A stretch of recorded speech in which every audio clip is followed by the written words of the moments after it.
Dès les années 1920, le développement de la radio bouleverse l'offre médiatique limitée jusqu'à là à la presse écrite. En effet, cette dernière caractérise la transformation des sociétés contemporaines et marque le XXe siècle par sa proposition d'instruments d'information instantanés. La radio vient donc intégrer de façon massive les foyers et change progressivement le rapport de la population à l'actualité. Mais comment cette dernière va-t-elle renforcer la place de l'information dans le quotidien ? À partir de 1930, le monde va s'ouvrir à la radio. En effet, cette dernière passe d'environ 850 000 récepteurs en 1927 à 5,2 millions en 1939. La radio se diffusera donc principalement en 1949 aux États-Unis, en France ou encore au Royaume-Uni, avec un minimum de postes récepteurs pour 1000 habitants égal à 153 en France et un maximum égal à 543 aux États-Unis. Aidée par les chambres de commerce qui la voient comme un instrument de désenclavement des provinces, la radio remplace progressivement la presse écrite et se met à diffuser chaque jour la météo et les cours des produits agricoles. L'incidence de la radio peut être aussi rapide que massive.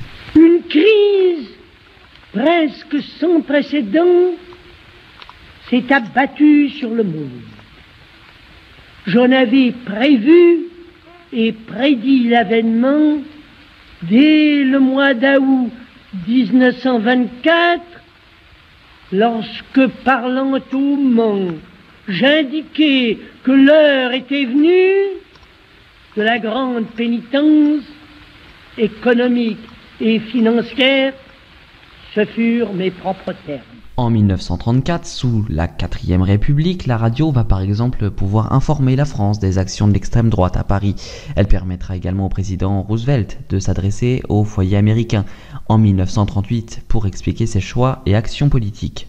Alors oui, le concept est nouveau, il connaît un succès phénoménal, la radio devient rapidement un espace de liberté pour les journalistes, mais le pouvoir politique, conscient de son influence, va tout faire pour interdire d'antenne les voix hostiles qui peuvent être communistes ou gaullistes, et ce, partout dans le monde. Suite à cela, la radio va apprendre à évoluer jusqu'à devenir plus souple et même plus mobile. Cette dernière ne fera que gagner en influence à partir des années 1960 afin de devenir un nouveau média quotidien. Cette souplesse d'utilisation des récepteurs acquise avec le développement de transistors et l'autoradio ne fera qu'accroître son influence.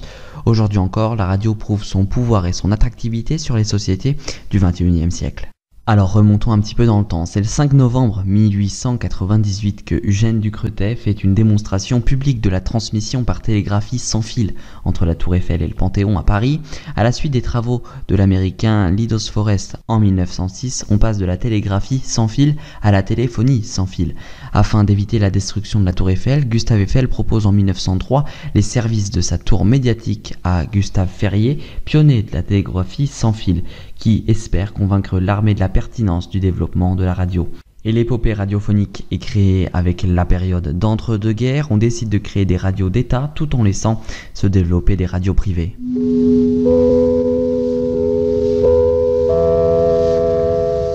Mesdames, Messieurs, nous avons le regret de vous informer que nous sommes dans l'obligation de suspendre le spectacle, la région parisienne venant d'être mise en état d'alerte. Veuillez donc gagner sans hâte les abris qui vous ont été indiqués. Notre personnel vous guidera, vous avez tout le temps nécessaire. La plupart des historiens s'accordent à penser que 1922 est l'année officielle de la naissance de la radiodiffusion en France.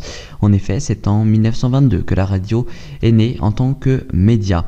Le poste de la Tour Eiffel diffuse des émissions régulières depuis décembre 1921, mais à partir de janvier 1922, le programme s'étoffe régulièrement de musique et diffuse chaque jour la météo. En novembre 1922, avec la naissance de la radio Radiola, le paysage radiophonique français est ébauché pour longtemps, un secteur public et un secteur privé. Alors que la principale émission de la Tour Eiffel reste la météo, Radiola dispose d'un speaker qui prend le pseudo de Radiolo et assure la transition entre les émissions musicales, les causeries et les premières émissions de fiction radiophonique. Et au fur et à mesure que Radio Tour Eiffel et Radiola vont améliorer leur programme et leur réception dans toute la France, ces expériences éphémères cesseront. Désormais, l'artisanat peut laisser place à l'industrie. Puis vient l'ère des ondes moyennes en France aux alentours de 1923 avec les postes de télégraphie appelés ESPTT dès janvier 1923. Et ensuite, durant la Seconde Guerre mondiale avec l'invasion allemande de juin 1940, la radio deviendra sous le contrôle allemand le 5 juillet 1940. Elles diffuseront toutes un même programme.